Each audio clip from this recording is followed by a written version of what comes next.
Budayawan sekaligus politikus senior, Eros Djarot, menyoroti perkara yang menimpa Presiden ke-7 RI, Joko Widodo, Jokowi, terkait dengan ijazah yang hingga kini tidak kunjung usai diperdebatkan. Sorotan terhadap ijazah Jokowi belum selesai, kini ijazah Wakil Presiden sekaligus putra sulung Jokowi, Gibran Rakabuming Raka, juga turut menjadi perdebatan masyarakat tanah air. Eros Djarot mengaku sudah lelah mengikuti perkara ijazah Jokowi dan Gibran yang tak selesai-selesai. Menurutnya, kasus ini bisa rampung jika Jokowi dan Gibran menunjukkan ijazahnya kepada masyarakat. Jika itu dilakukan, kata Eros, Rai Suryo CS pasti akan berhenti memperdebatkan perkara ijazah. Mulailah dengan cara sederhana, Pak Jokowi tampil, supaya Rai Suryo juga berhenti. Capek juga kita lihat itu ya, kata Eros Djarot, dikutip dari kanal YouTube Abraham Samad, Senin, 22 September 2025. Apa sih susahnya? Saya juga nggak ngerti Mas Jokowi.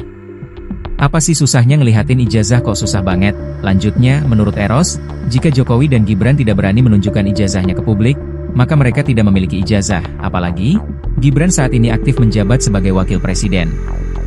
Jika tidak berani memperlihatkan atau bahkan tidak memiliki ijazah, Eros menyarankan Gibran untuk mengundurkan diri dari jabatan wakil presiden. Mas Gibran, tampil dong, ini ijazah saya. Kalau enggak, berarti memang kamu nggak punya ijazah. Kok susah amat sih, tutur Eros. Kalau enggak ya mundurlah.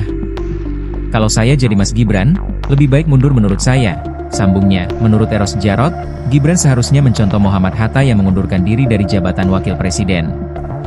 Pak Hatta itu orang yang bisa jadi contoh. Bayangkan kurang apa seorang proklamator berani mundur. Untuk apa?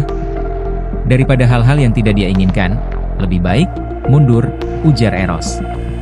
Kalau saya sih tidak minta turunkan Mas Gibran, saya minta, Mas Gibran sampean masih muda, embok ya udah daripada nanti dibelejeti semua, embok ya mundur, lebih terhormat, banyak yang berterima kasih, tutur Eros Djarot.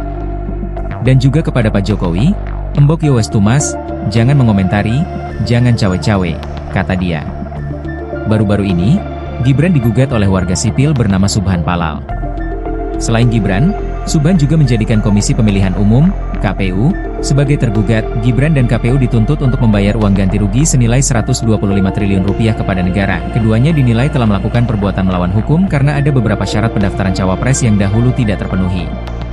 Syarat pendidikan SMA Gibran dinilai tidak memenuhi syarat dalam pendaftaran cawapres. Berdasarkan informasi yang diunggah KPU pada laman Info Pemilu, KPU Go ID, Gibran diketahui menamatkan pendidikan setara SMA di dua tempat, yaitu Orchid Park Secondary School Singapore pada tahun 2002 hingga 2004 dan UTS INSEAD Sydney, Australia pada tahun 2004 hingga 2007.